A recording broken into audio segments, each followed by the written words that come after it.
Hey guys, Assalamualaikum. It's me Kayamal. Welcome to my the vlog. So guys, আজকের blog আপনাকে part 1-এ বলেছিলাম আমি গলা ব্যথা আবার ইটি কিভাবে সারে। তো আপনারা প্লিজ বলবেন গাইস, এখনও কিন্তু আমি এই রোগের সমাধানই করতে পারিনি গাইস। আর আমার যদি সমাধান না হয় গাইস, আপনাদের জন্য সুন্দর সুন্দর ব্লগে বানাবে কে গাইস। ভাই তো অতটা ভালো পারি, কিন্তু অতটা ভালো পারি না, মানে বলে নাকি কথা। সো গাইজ, আজকের ইটা হলো, এখন আমি পার্ট 2-তে দেখাবো আমাদের ছাদের অবস্থা যা হয়েছে সেটার ট্যুর দেবো গাইজ। তো চলুন, প্রথমে আমি একটু ক্যামেরাটা ঘুরিয়ে নিচ্ছি। এখন আপনাদেরকে আকাশ থেকে নিচে দেখাবো, দেখুন ডাকবে।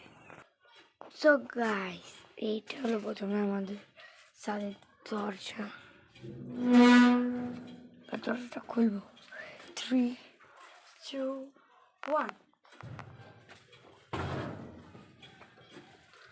দরজা খোলার পর দেখতে পাবেন এখানে চুলা, মাঝে যে আম্মু রান্ধে, এটা হচ্ছে এই যে কিছু আসবাবপত্র রয়েছে। এটা ছাদের উপরে বলে একটু আলাদাভাবে এরা। এইদিকে দেখতে পাবেন এখানে দুটো, ডাইনে একটি পথ আর বামে একটি পথ।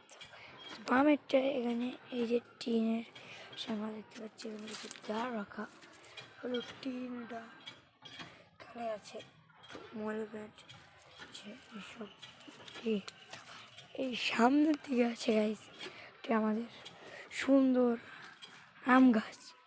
গাইস, আম গাছটা আম হচ্ছে না, সেটা তো আপনাদেরকে দেখাবো। এই যে ছোট্ট একটি ভাইয়া আম। সো ভাইয়ের ওমরা, এটা হলো সামনে।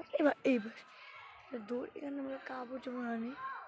আর এখানে এত কাঠ, এই যে আবার এই পাশে দুটো ঝাড়ি আছে। কিন্তু গাইস, এদিকে আমার ভাই ডাক দিছে। কি ভাই বলো? দাঁড়ান গাইস, ভাই ব্লগ বানাচ্ছি। ওই যে গাইস, ওই যে তুই আসলে আমাকে বাড়ি হয়, ব্লগ বানাচ্ছি আয়। তো এই জায়গা হলো, এখানে পাবেন একটু সুন্দর। এই পাশে হলো, জুম করে গেছিল না গাইস, এই পাশে হলো যে কি যে